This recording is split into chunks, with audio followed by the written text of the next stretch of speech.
Voilà, écoutez, nous allons changer totalement de registre puisque nous accueillons maintenant David. Bonsoir David.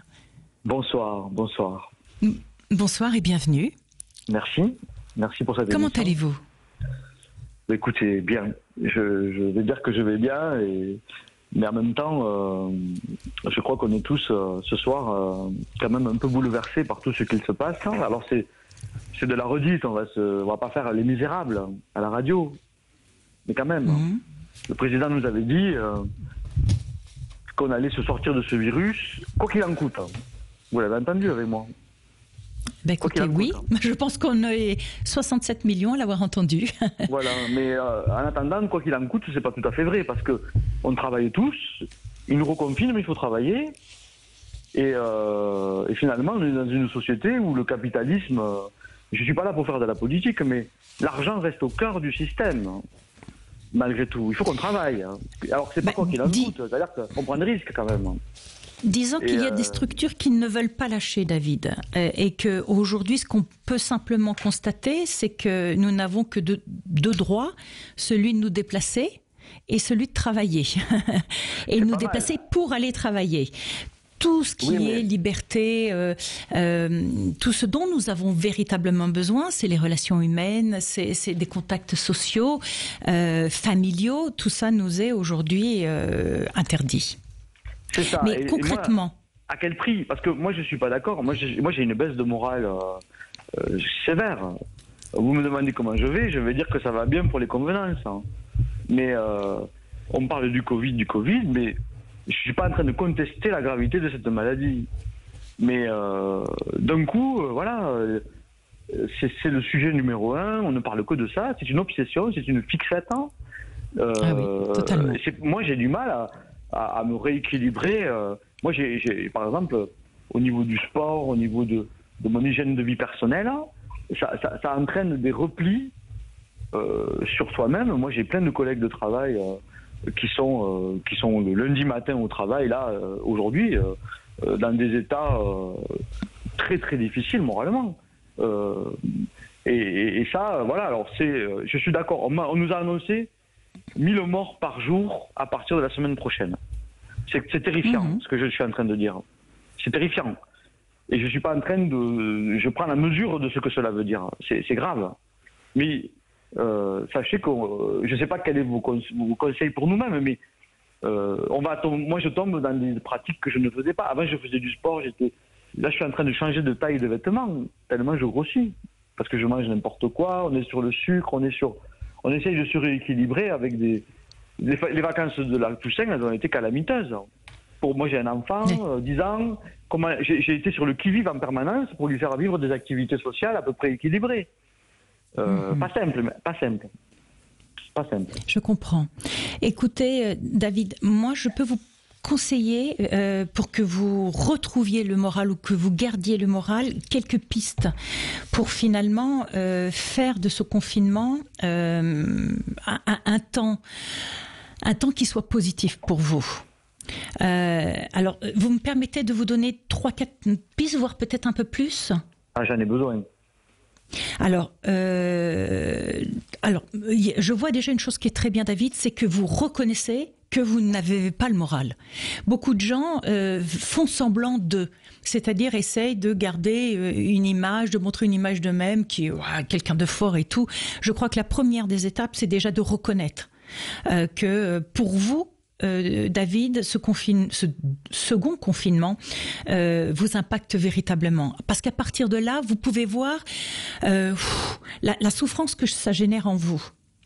Et du coup, ça vous ramène à qu'est-ce que vous pouvez mettre en place pour alléger cette souffrance. Et premier élément que je vous recommande déjà, c'est nous rentrons dans l'hiver. C'est une période qui est doublement difficile puisqu'il y a moins de lumière, moins de soleil. Donc, je crois que pour arriver à traverser ce mois minimum qui nous attend, c'est d'essayer pour vous de profiter au maximum des moments de lumière qu'il y aura dans la journée.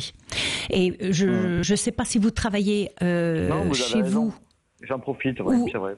Ou à l'extérieur. Vous travaillez à l'extérieur ou... Non, je suis dans un bureau, mais vous avez raison. J'essaye à tout prix de récupérer du soleil dès que c'est possible. Ça, c'est vrai que ça fait du bien. Ouais. Donc ça c'est le premier élément. Et vraiment, si vous pouvez, David, je vous recommande de mettre votre bureau juste à côté d'une fenêtre. Parce que même quand vous travaillerez, votre corps, lui, va capter la lumière, va capter le peu de soleil qu'il y aura. Donc, disposez votre bureau au plus près d'une fenêtre. Ça, c'est le premier élément. Ensuite, je vous invite à essayer à l'intérieur de votre maison de mettre des plantes, des fleurs, de la végétation pour avoir ce sentiment d'être entouré de nature quand même, nature qu'on ne peut pas aller retrouver actuellement et qui va nous manquer à un moment donné. Donc, je sais que les fleuristes sont fermés et j'en suis vraiment terriblement navrée, mais regardez quelles sont sur Internet les grandes plateformes qui font de la vente à correspondance, donc et qui vont vous livrer des fleurs, des plantes. Pourquoi ? Parce que vous allez avoir besoin de moments de pause dans votre journée, et dans ces moments de pause, eh bien, je vous invite à vous occuper des plantes qu'il y aura chez vous. Rien que le fait de faire ça, vous allez pouvoir en prendre soin, les couper, les arroser. Et en prenant soin des plantes, vous allez prendre soin de vous. Ça va vous obliger à calmer à l'intérieur tout ce ruminement que vous devez avoir de vos pensées négatives, etc. Ça va vous mettre dans une autre énergie et dans d'autres pensées. C'est tout bête, hein, mais je vous garantis que ça marche. Donc je vous invite vraiment à le faire. Ça va vous sortir de vos pensées obsessionnelles. Eh bien, écoutez, après, je vous écoute. Hein. Ouais. Troisième élément, bien sûr, c'est ce que vous ingurgitez dans votre corps qui va être très important dans cette période-là. Et vous le dites vous-même, c'est une période où on a tendance à prendre du poids. J'en sais quelque chose, j'ai pris 6 kilos sur le premier confinement. Je peux vous dire que sur ce deuxième, j'ai fait super gaffe.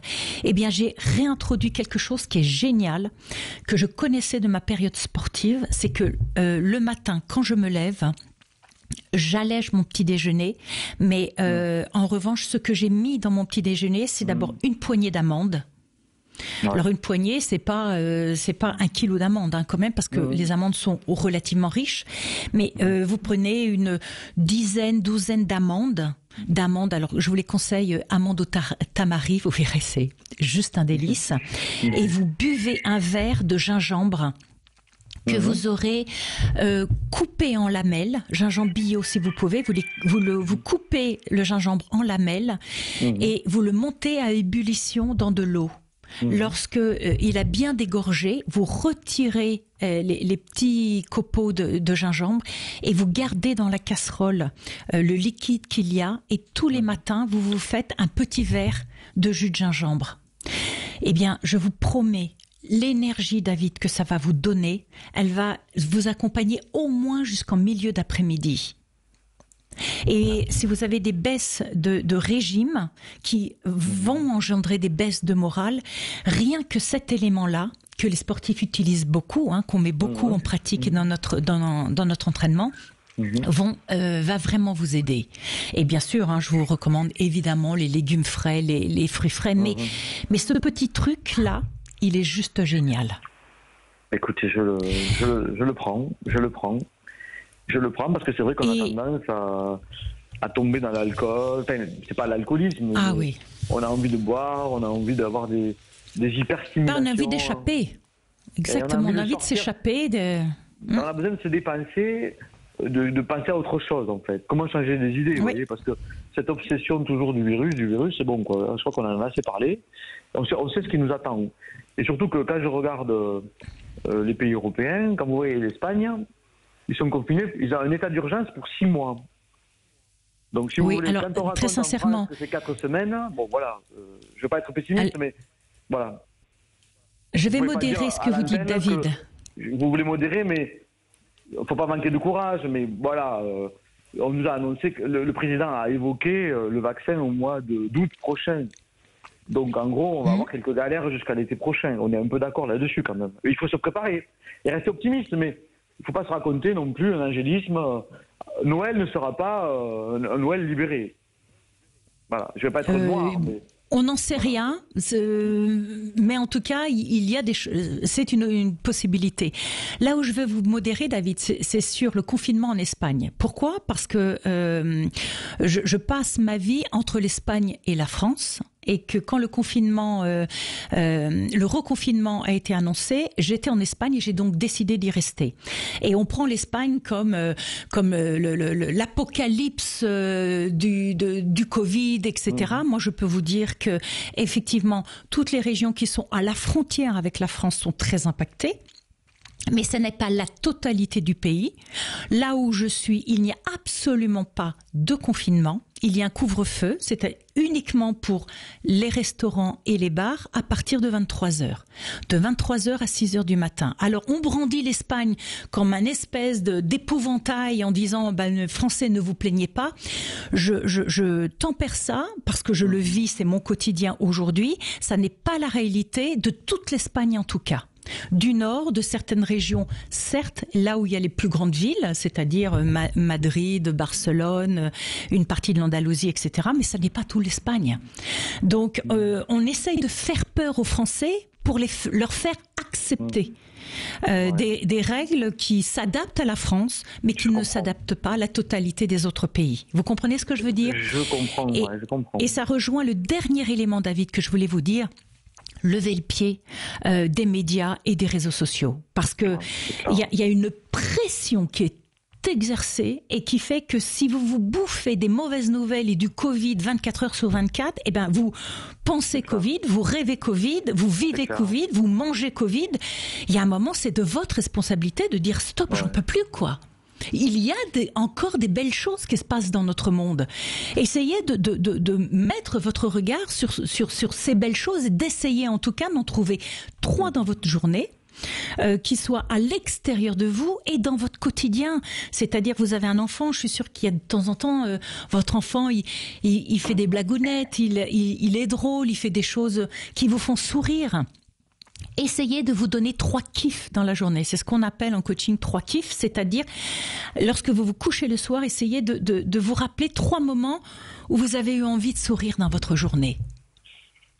Mais je suis très sensible à vos conseils, à vos contributions, parce que c'est vrai que je suis vulnérable. J'ai 44 ans et malgré tout, on fait les malins, on fait les forts. Je suis directeur général. Et je suis sur Sud Radio ce soir et je vous parle à vous, voyez, parce que on est seul. Et puis on est bien plus seul que ce qu'on peut imaginer. On fait l'effort là, voilà. Et à l'arrivée, cette liberté qui nous est contrainte, qui nous est empêchée, voilà, on a notre liberté qui est limitée. Et ça nous fait des contrariétés bien plus fortes qu'on peut imaginer. Et bien sûr, c'est important de pouvoir en parler et on en parle à qui ? C'est pas simple la situation aujourd'hui. Et quand Absolument. vous me donnez vos énergies, là, franchement, votre émission, j'ai pris le temps d'appeler ce soir et je vous assure, j'en ai besoin parce que vous êtes quelqu'un qui osait nous permettre d'évoquer de manière publique des choses très intimes. Et je pense que je suis pas le seul ce soir à souffrir. Voilà.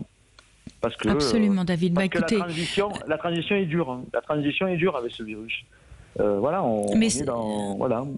Tout à fait. Mais c'est le but de Sud Radio, c'est de vous donner la parole et de parler vrai, de parler de vous, de votre vie et d'essayer de trouver des solutions. Donc, je remercie Sud Radio d'avoir ouvert cette antenne à cette émission Écoutons-nous. Et vous avez raison que David, dans la profession que vous exercez de directeur général, il est vrai qu'on se sent très seul. Donc vous devez donner bonne figure toute la journée pour motiver vos équipes et apporter la positivité.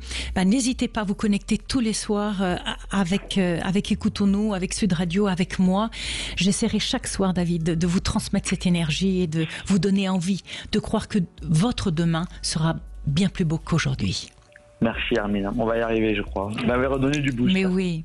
Je vous assure. Hein. Mais oui. Je vous envoie. Vous êtes impressionnante comme femme, je vous assure. Hein. Je suis très touché par votre façon d'aborder l'émission depuis quelques mois là et je suis très touché, vraiment touché, très profondément. Écoutez, merci.